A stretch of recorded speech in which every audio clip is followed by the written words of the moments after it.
waayahan dambe dadka cusaada ah ee waalidka caasiya waa badan yihiin kuwa caaqiinta ah waa badan yihiin oo waalidka hor yimaada zamankan waliba caadi ma ah zamankan caadi ma ah dhalinyarada wiilal iyo gabdhaba waxaad moodaa in waalidka lagu soo dhiiranayo ilaa waalidiinta qaar ay gaaraan inay ilmaha ayaga ka baqaan waalidka qaar ilmaha ka baqaan wuxuu ka fakirayaa hadduu cunugiisa la hadlo jawaabta ugu jawaabayo inuu soo adkaysan karin wala waa igu buuqayaa iga dhaaf waa igu qaylinaya wada waalidka qayla ka baqanaya waa caasi qofkaas waa caasinimada inay heerkaas ka gaarto musiibo waay waa nasiib darro ayaan dad waxaan soo marnay nin culimada kamid ah hooyadii intuu u yeertay codka kor u qaaday kaliya kafaaro u bixiyay Soomaa oo laba adoon xorey inuu codka kor u qaaday kaliya wax kale ma uusan sameeyay jawaabtu hooyadii u jawaabay ma ahan dagaal ma ahan hadal xun inuu leeyahay xoogaa codka inuu kor u qaaday ayuu isiri dambi weyn baad ku dhacday markaasuu ka kafaaro gutay xaqul waalidiin xaq aad u weyn waay taas horta marka koowaad waa inaa ogaa marka labaad waalidka inaad gaarsiiso ducaya habaar mid dooro laba mid waay waxa ay ku farayaan inay macsiyata oo wuxuu ilaahay raali ka ahayn ay ku farayaan taasi ducaya habaar doono haday dhahaan iyo hadaysan dhihinba laga yeeli maayo ducada ay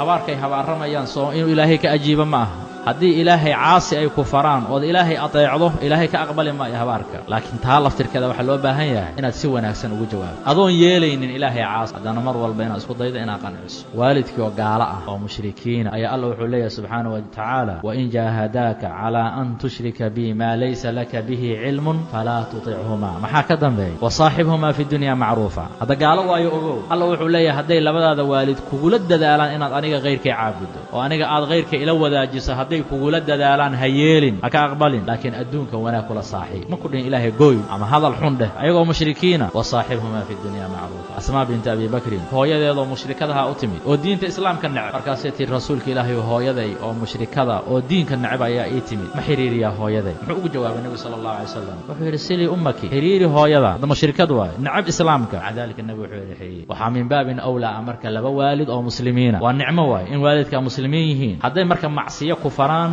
ka yeelin wax aan macsiyo ahayn culays kastay kugu yihiin waalidka amarkooda in qaadato de culays xataa kugu yihiin waa ka aqbal sida aad u xalli karta aad u xalliso waalidkuna hadda sida qaalibka ah waa naxariis badan yahay waxa laga yaabaa hadaad si fiican uga ajiibto ateecdo hadal wanaagsan kula hadasho inuu inta iska qaboobo iska ka dhaafaa suurtagal marka horena xanaaq uu ka keenayo awaamirta uu ku siinayo marka qaar waxa suurtagal inuu ku tijaabinayo bal inaad tahay caasi iyo inaad tahay nin waalidka baari waa laakiin warka hadaad ka yeesho waxa uu iska qaboobo waxa laga yaabaa inuu iska ka dhaafo ilaahay ku dayici maayo subhanahu wa ta'ala hada waalidka adeeco habaar waalidna waa khatar waxaad ogaatiin habaarka waalidka saameyn adduunyo mid aakhira labadaba waa leeyahay adduunyada ka muuqan caruurtaada ka muuqanaysa waxa laga yaabaa yaani faracaaga oo dhan inay ka muuqato firkaaga oo dhan inay noqdaan dad habaarana suurtagal habaarka adiga kugu dhacay dartii oo ilmahaaga iyo ilmahay dhaleen iyo kuway sii dhaleenba musiibadaasi ay ku baaqi noqon uga timid xagga waalidtii aakhirana way ku dhimantaa marka habaarka waalidka waa khatar wuxuu nabigu sheegay sallallahu alayhi wasallam dacwatul waalid inay tahay mustajaaba ama duco ama habaar labada mid ay noqotaba waalidka ilaahay waa ka ajiibaya subhanahu wa ta'ala ilaahay waa ka ajiibaya marka wixii aan macsiyo ahayn waalidkiina ku adeecdeedo wixii aan macsiyo ahayn oo ilaahay subhanahu wa ta'ala aan lagu caasina waa inaan ku adeeco ilaahay aan ka baqno